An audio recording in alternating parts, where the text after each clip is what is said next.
Politicians are hypocrites. If you don't favor them, they abuse you. They call you bias. Their surrogates will even try to teach us journalists our jobs on TV, like we've seen them in the last week do. Now, Bola Ahmed Tinubu is saying that Obasanjo is a blind man. This same blind man, he went into a closed-door meeting with Inota. He took Nuhu Ribadu, Baba Kande, and all the party stakeholders to go and meet Inota. That's the same blind man, isn't it? The same blind man, the Nation newspaper, wrote glowing things about the week after they visited Ota to see him. There's a tape running around. Sometimes we wish we can play these tapes, where President Muhammadu Buhari was celebrating the endorsement of blind man Olusegun Obasanjo in 2015 on CNN. Then, Obasanjo was a national treasure. We all remember how he tore his PDP, he said he was going to tear his PDP membership. And he supported and endorsed APC then. Then he was not a blind man. Now he's a blind man. Sometimes when politicians speak, I hope Nigerians can read between the lines and ask them the most important problems as regards the debts, rather than all the politicking. When I hear words like we turn Yahoo boys around, our Yahoo boy is not a reflection of the decaying Nigerian economy. It is not a justification for advance fee fraud. But if we had done better to help these boys, provide enabling environments, are we going to have a proliferation of crime? And we had the blank slate under the APC government to be able to do all of this. But did we do it? No. In all of this, I like what he said. He will turn them to chip makers.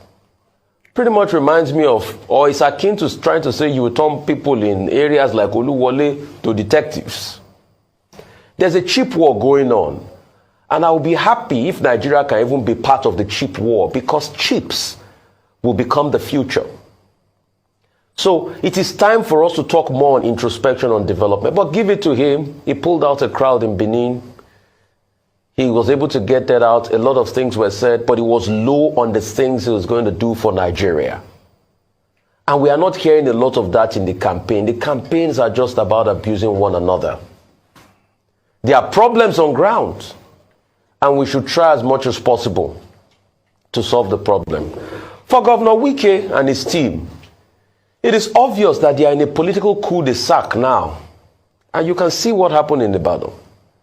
They've plunged Mr. Seyi Makinde into an abyss of uncertainty. Because you see, we forget too much in this country.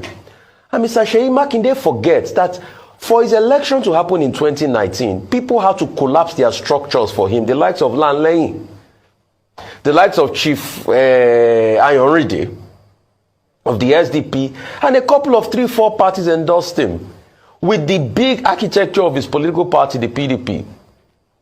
But like you said, the structure of the PDP, they are having their own parallel rally and all of that. So it's already in a cul-de-sac. And that's why we keep saying when people fight, they should be able to have a termination date to their fights.